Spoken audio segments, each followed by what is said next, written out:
तो इसका सीधा सा मतलब हुआ कि जब बिना मेकअप के जाना है फिर तो लीव का रखना पक्का ही होगा। इसलिए कि बिना मेकअप के जाना ये तो हमसे नहीं होगा, हम तो कुछ भी करेगा लेकिन लीव रखेगा।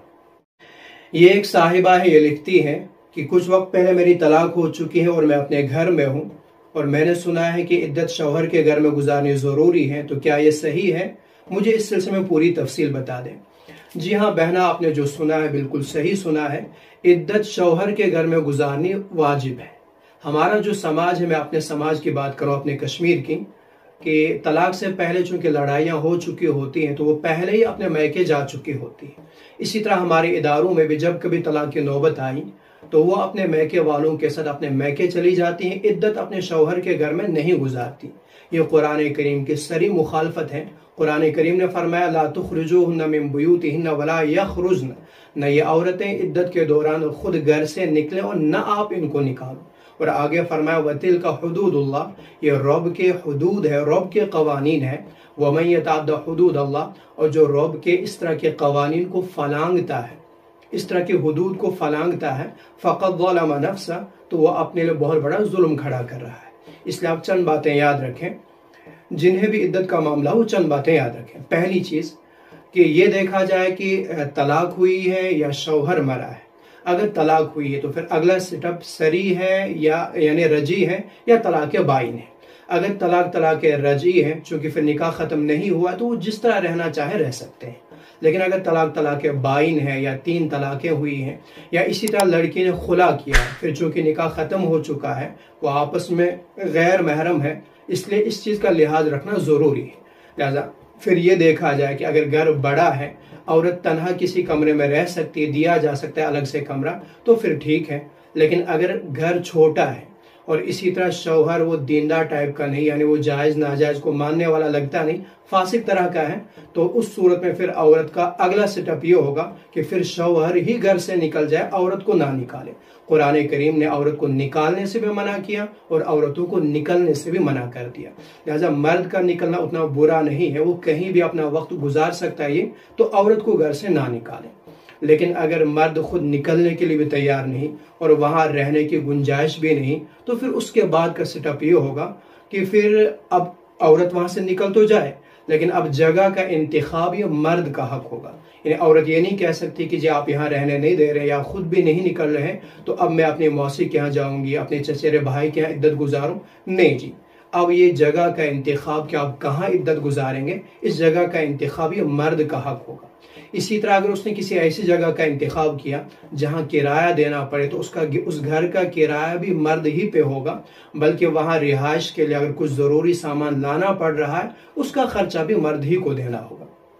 एक और बात भी याद रखें, अगर मर्द अपने घर में इद्दत गुजारने के सारे असबाब मुहैया कर रहा है और उसकी कोई खराबी भी नहीं है जिस बिना पे वहाँ एतमाद ना हो, लेकिन फिर भी लड़की बज़िद लड़ाई की बिना पे वहाँ रहना नहीं चाहती और वो अपने घर जाना चाहती है, तो उस सूरत में उसूली तौर शरई तौर उसके लिए नानो नफ़का इद्दत का खर्चा नहीं मिलेगा।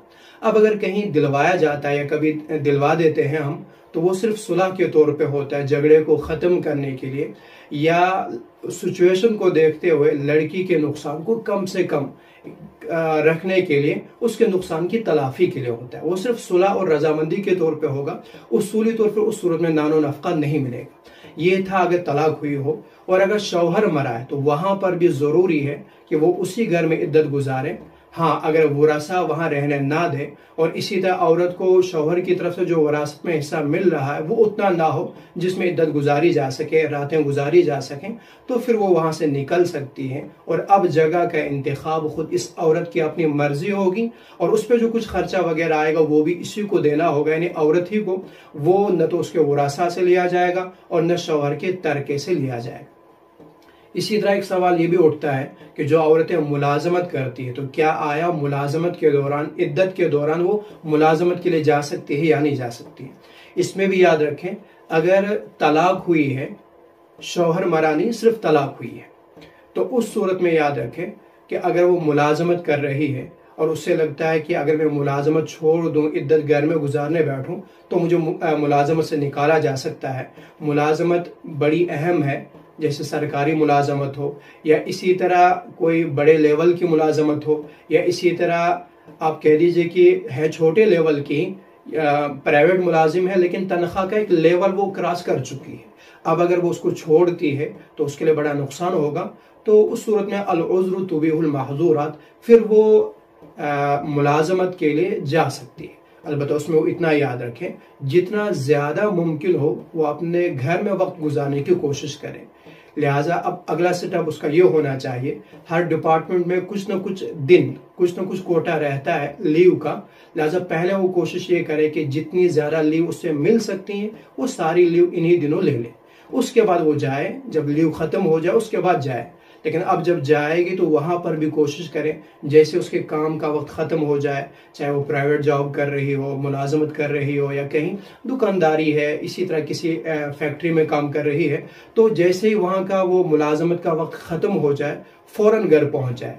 ऐसा नहीं जिस तरह अक्सर आज के लोग या इस तरह मुलाजमत पेशा कि घर जाने से पहले ज़रा किसी रेस्टोरेंट में जा करके फास्ट फूड खा लिया जाए और इसी तरह कुछ गपशप लगा करके देर से आराम से घर पहुँचा जाए। तो वैसा नहीं, ये ऑलरेडी घर से बाहर काफ़ी वक्त गुजार रही, इद्दत का वक्त, इसलिए जितना जल्द मुमकिन हो फ़ौरन घर पहुँच जाया करें। एक और इसी तरह संडे के अलावा बाकी जो छुट्टियां होती हैं, इस किसी के मरने पर, किसी के जीने पर, ये डे वो डे, वो दिन भी सारे के सारे अपने घर में गुजारने की कोशिश करें। इसी तरह रातें तो हर मुमकिन कोशिश करें अपने घर में ही गुजारना। ये था अगर आप मुलाजमत कर रहे हो और तलाक हुई है।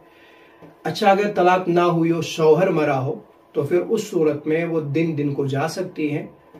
वहाँ वो जितना ज़्यादा मुमकिन उसके लिए भी कि जितना ज़्यादा मुमकिन घर में गुजारा जा सके उतना गुजार ले। अलबत्ता चूँकि उसका ज़रिया माश है नहीं, उसका नारो नफ़क़ा शौहर पे है नहीं, इसलिए कि शौहर तो जा चुका है, इसलिए उसके लिए दिन में जाने की गुंजाइश है। अलबत्ता रातें वो भी अपने घर में ही गुजारें। अच्छा, बहना लोग ये भी याद रखें, मैंने ये कहा है कि मजबूरी के तौर आप मुलाजमत के लिए जा सकती हैं। इसका ये मतलब नहीं होगा कि सजने संवरने की भी गुंजाइश है। गोया प्यारी सी बहना बिना मेकअप के जाना होगा।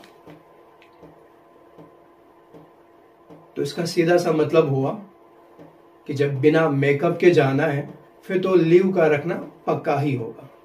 इसलिए कि बिना मेकअप के जाना ये तो हमसे नहीं होगा, हम तो कुछ भी करेगा लेकिन लीव रखेगा।